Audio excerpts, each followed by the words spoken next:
ఏదైనా ఒక మంచి పని చేయాలన్నా, ఏదైనా ఒక మంచి పొజిషన్కి వెళ్ళాలన్నా మన మిత్రుల సహకారం చాలా అవసరం. అలాంటి సమయంలో గన్నం పల్లవరాజు గారు మీకు అన్ని తానై సపోర్ట్ చేస్తూ ఉన్నారు. ఆయన మీకు టికెట్ రావడం దగ్గర నుంచి ఆయన ప్రయత్నం ఆయన చేశారు. ఆ తర్వాత మీ ప్రచార కార్యక్రమంలో పాల్గొంటూ ఉన్నారు, అన్ని రకాలుగా సహాయం అందిస్తూ ఉన్నారు. ఆయన గురించి పల్లవరాజు గారు ఈ యొక్క తెలుగుదేశం పార్టీలో చాలా సీనియర్. ఆల్రెడీ 10 years నుంచి దాటి ఆయన పార్టీలో కీలక పాత్ర వహిస్తున్నారు. మొన్న ఏదైతే రాజప్ప గారు ఉన్నారో ఆయన అడుగెట్టినప్పుడు చాలా అలవాటు జరిగింది ఆ కాన్స్టిట్యున్సీలో.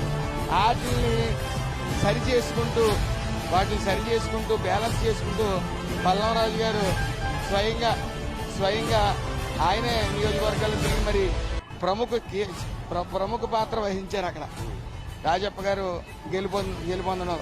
అదేవిధంగా నేను వైసీపీ నుంచి 11 సంవత్సరాల నుంచి ఉన్నప్పుడు ఈ పార్టీకి రావాల్సి వచ్చినప్పుడు నేను పల్లవరాజు గారి దగ్గరికి వెళ్ళి నన్ను ఎలా నడిపిస్తారో నడిపించండి. మరి ఇప్పుడు 40 రోజుల్లో మీకు తెలిసే ఉంటుంది, 170 సీట్లు 40 రోజుల్లో పార్టీ 20 రోజుల్లో పార్టీలోకి వచ్చి సీటు పొందిన వ్యక్తి బహుశా ఈ రాష్ట్రంలో నేనే ఉంటానేమో.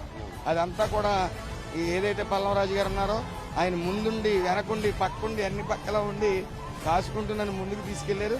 ఈ రోజు నాకు ఈ సీటు ఈ పరిస్థితి వచ్చిందంటే ఖచ్చితంగా నా ప్రాణ స్నేహితుడు పల్లవరాజు గారి వల్ల నేను చెప్పగలను. మీ మిత్రుడు సుభాష్ గారి గురించి ఒక్క నిమిషం.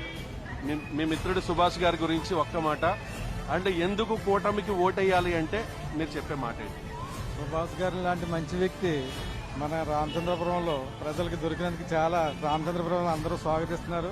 ఇటువంటి వ్యక్తి రామచంద్రపురంలో ఎమ్మెల్యే అభ్యర్థిగా గెలుపొందితే ఇక్కడ ఎవరో చేయని అభివృద్ధి ఒక సుభాష్ గారు జరుగుతుందని మేము ఆశిస్తూ ఆయన కోసం కసిగా పనిచేస్తున్నాం.